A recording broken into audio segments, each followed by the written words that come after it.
সকাল সকাল ঠাকুর জাগিয়ে গোপালকে খেতে দিয়ে নিজে বসলাম এক কাপ চা নিয়ে। নমস্কার, আমি শাশ্বতী। আমার চ্যানেলে আপনাদের সবাইকে স্বাগত জানাই। আশা করি সবাই ভালো আছেন, সুস্থ আছেন। এবার সকালে উঠে আমার এই কাজটাও আছে, এই কারি পাতার গাছটাতে জল দেওয়া। এটা আমি বাবার বাড়ির থেকে নিয়ে এসেছিলাম ছোট্ট তখন। এটাকে আস্তে আস্তে একটু বড় করেছি, আর একটু বড় হলে এটাকে আমি ছাদে দিয়ে আসবো। তার কারণ তখন আর ব্যালকনিতে রাখা যাবে না। সবাই জানি কারি পাতা গাছ বেশ বড় হয়, তাই টবে যেটুকু বড় হওয়ানো সম্ভব বা বড় করা সম্ভব আমি সেটুকুই করব। আজ বরের ওয়ার্ক ফ্রম হোম, বাড়ি থেকেই অফিস, তাই আজকে তো আর সকালে ভাত দিলে চলবে না। তাই আজকে ভাবলাম পরোটা আর সাদা আলুর তরকারি করব। তাই তেল গরম করে কড়াইতে দিয়ে দিলাম শুকনো লঙ্কা আর কালো জিরা ফোড়ন। তারপর দিলাম একটু আদা আর কাঁচা লঙ্কা। ঝালটা আপনারা আপনাদের মতন করে দেবেন, আমি এরকমই দিই। তারপর আর কি আলু দিয়ে দিলাম।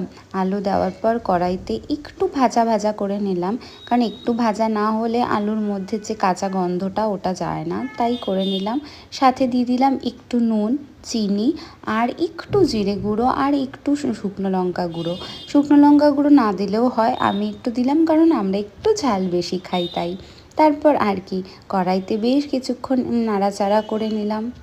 যেদিনকে মনে হয় একটু ফাঁকিবাজি রান্না করব আর খেতেও বেশ ভালো হবে, তখন এই রান্নাটাই করি সকালের ব্রেকফাস্টে। তো আর কি যখন আলুটা ভাজা হয়ে গেল তখন একটু জল দিয়ে দিলাম।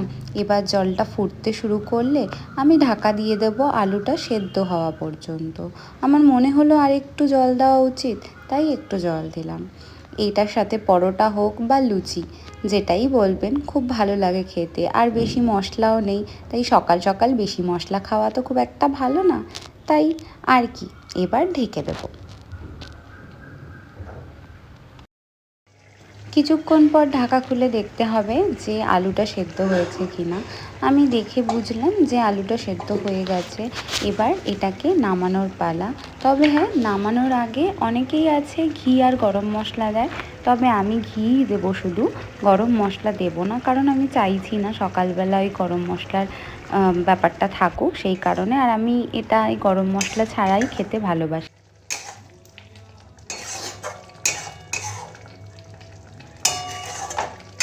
আলুর তরকারি বানানো শেষ আমার। এবার প্লেটিংয়ের পালা। প্লেটে দিয়ে দেব সাদা আলুর তরকারি আর হচ্ছে পরোটা, যেটা বানিয়েছিলাম কিন্তু ভিডিও করা হয়নি।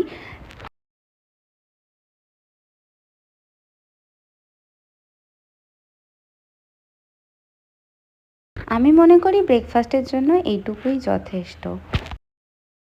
আজকের মতন ভিডিওটা এখানেই শেষ করছি। আমার ভিডিও ভালো লাগলে লাইক, কমেন্ট, শেয়ার আর সাবস্ক্রাইব করতে ভুলবেন না।